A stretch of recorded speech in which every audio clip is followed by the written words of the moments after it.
இந்த மிதுன ராசி என்பர்களுக்கு எப்போதுமே உடன் பிறந்தவர்கள் அப்படின்னா ரொம்ப பிடிக்கும். அந்த உடன் பிறந்தவர்களோட அதிகப்படியாக டிராவல் செய்யணும்னு விருப்பப்படக்கூடியவர்கள் இந்த மிதுன ராசி என்பர்கள். இந்த மிதுன ராசி என்பர்களுக்கு பராபவ வருடம் இவர்களுக்கு உண்டான திறமைக்கு உண்டான ஒரு அங்கீகாரத்தை கொடுக்கக்கூடிய ஒரு வருடம்.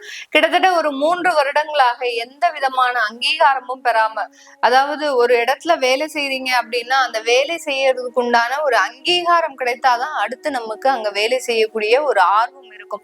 இப்ப ஜோதிட ரீதியாக நான் உங்களுக்கு பதிவுகள் போட்டுக்கிட்டே இருக்கிறேன்.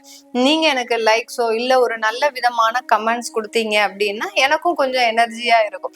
அந்த மாதிரிதான் ஒரு வேலை செய்யக்கூடிய இடத்துல அவர்களுக்கு அங்கீகாரம் இல்லாமல் கிட்டத்தட்ட 3 வருடங்களாக வேலை செய்யக்கூடிய இந்த மிதுன ராசி என்பவர்களுக்கு இந்த ஏப்ரல் ஆரம்பிக்கிறதுல இருந்தே ஒரு நல்ல ஒரு அங்கீகாரம் அப்படின்றது கண்டிப்பாக இருக்கும்.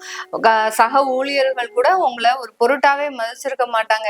எங்கடா உங்களை வேற இடத்துல மாட்டி விட்டு உங்களை இந்த வேலையை விட்டு அனுப்புவதற்குண்டான எல்லா சூழ்ச்சி வேலைகளையும் செஞ்சிருப்பாங்க உங்களுடைய நெருங்கிய நண்பர்களே.